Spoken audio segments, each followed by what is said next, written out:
Dá para duas pessoas se envolverem romanticamente no espaço? Essa é daquelas perguntas que parecem surgir numa conversa descontraída entre amigos, talvez num jantar ou numa madrugada de curiosidade. Mas por trás dela se esconde um mundo inteiro de questões científicas, médicas e até éticas. Tecnicamente falando, sim, o corpo humano ainda funciona no espaço, mas isso não quer dizer que seria algo simples. Na verdade, seria um baita desafio físico, logístico e psicológico. Vamos imaginar o cenário mais provável para isso acontecer. A Estação Espacial Internacional, a famosa ISS. Lá, tudo acontece em microgravidade. Isso significa que não existe peso como a gente conhece aqui na Terra. Os corpos flutuam o tempo todo. E só isso já complica bastante as coisas. Duas pessoas não conseguem se manter próximas com facilidade. Qualquer movimento, por menor que seja, empurra os corpos em direções opostas. É como tentar dar um abraço enquanto vocês dois estão boiando numa piscina e não podem se apoiar nas bordas. Não tem estabilidade. Para manter o contato físico, seria preciso algum tipo de fixação, cintos, roupas especiais ou até algo preso nas paredes da estação. Convenhamos, não é nada confortável nem natural, muito menos espontâneo. Mas e o corpo?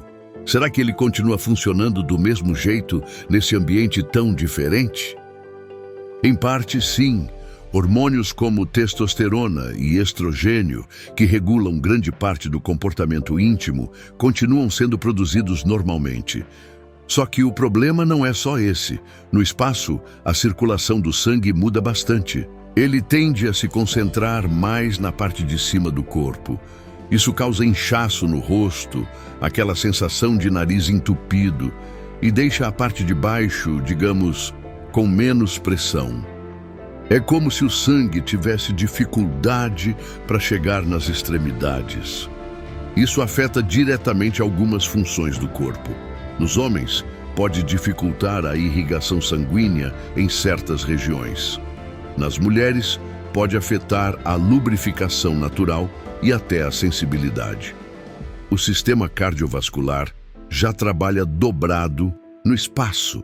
E quando se trata dessas funções mais delicadas, a coisa complica ainda mais. E até aqui a gente só falou da parte física, mas como todo mundo sabe, a intimidade não é só questão de corpo, tem muita coisa da mente envolvida, e é aí que entram os fatores psicológicos.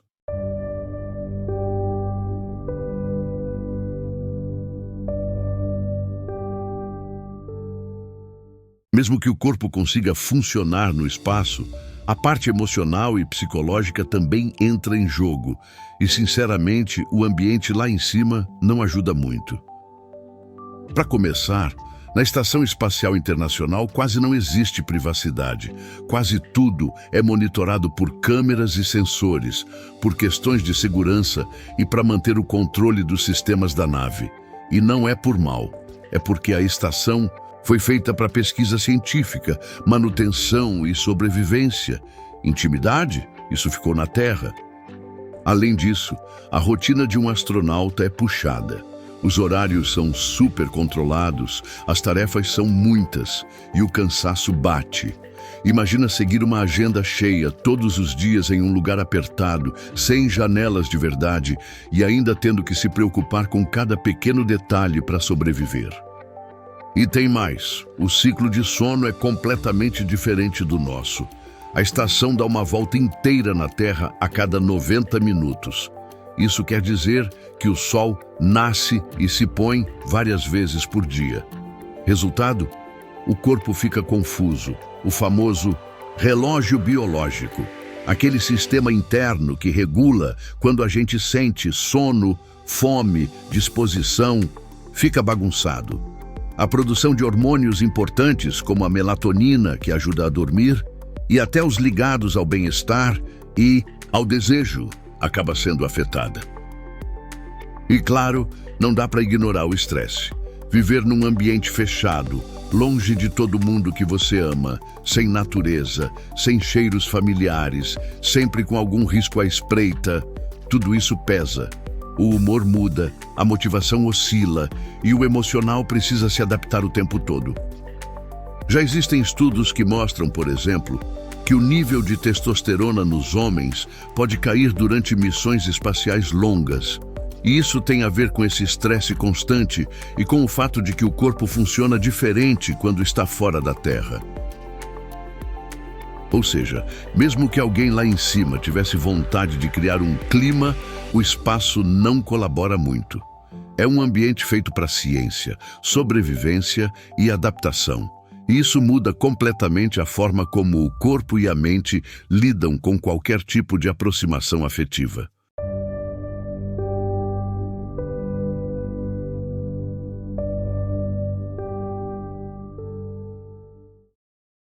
Quando a gente pensa em aproximação física entre duas pessoas, vem logo à mente o toque, o calor do corpo, o contato de pele e, claro, tudo aquilo que o corpo produz naturalmente, como suor, saliva e outras secreções. Só que no espaço, até isso vira um problema técnico. Na Terra, os líquidos escorrem para baixo por causa da gravidade, mas lá em cima, onde tudo flutua, os fluidos se comportam de outro jeito. Em vez de escorrerem, eles viram bolhas flutuantes.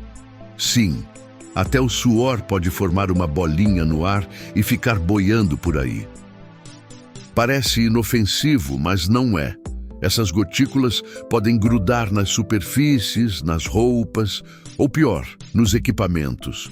Um pingo de suor ou saliva que vá parar num painel elétrico ou sensor sensível pode causar falhas sérias. Lembra que tudo lá precisa funcionar perfeitamente o tempo todo. Não dá para correr o risco de um sistema vital parar por causa de um respingo. E isso vale para qualquer fluido do corpo. Eles podem contaminar os aparelhos, atrapalhar os experimentos científicos e até interferir no sistema de reciclagem da estação, que, aliás, reutiliza quase tudo: o ar, a água e até a umidade do ambiente. Por isso, a estação precisa de filtros potentes, ventilação forçada e sistemas que tentam pegar essas partículas no ar. Mas mesmo assim, não é garantia de que tudo fique sob controle. Então, mesmo que a parte física e emocional até desse certo, o que já seria difícil, ainda tem esse detalhe nada pequeno. Como lidar com líquidos num lugar onde nada cai, escorre ou seca como estamos acostumados? No fim das contas, a ausência de gravidade transforma até as coisas mais simples em um verdadeiro quebra-cabeça, inclusive o funcionamento mais básico do corpo humano.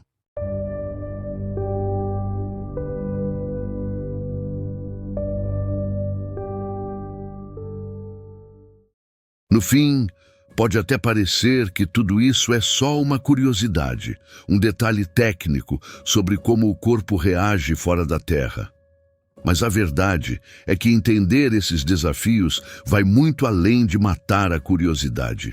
Essa conversa é, na verdade, sobre limites, sobre o quanto ainda precisamos aprender antes de pensar em levar a vida humana para além do nosso planeta. Sobre como até os gestos mais simples, como o toque, o calor, o afeto, precisam ser reinventados quando tiramos a gravidade da equação. É um lembrete de que o corpo humano foi moldado pela Terra, pelas suas regras, seus ritmos, sua gravidade, e que cada tentativa de romper essas barreiras é também um exercício de humildade diante do desconhecido. Mas é justamente por isso que esse tema importa. Porque pensar nessas dificuldades agora é o primeiro passo para superá-las no futuro. E se um dia quisermos viver entre as estrelas, vamos ter que levar conosco não só a ciência, mas também aquilo que nos torna humanos. A intimidade, o cuidado, a conexão com o outro, coisas que mesmo no espaço continuam sendo essenciais. E quem sabe, talvez o maior desafio não seja viver fora da Terra, mas aprender a continuar sendo humanos mesmo longe dela.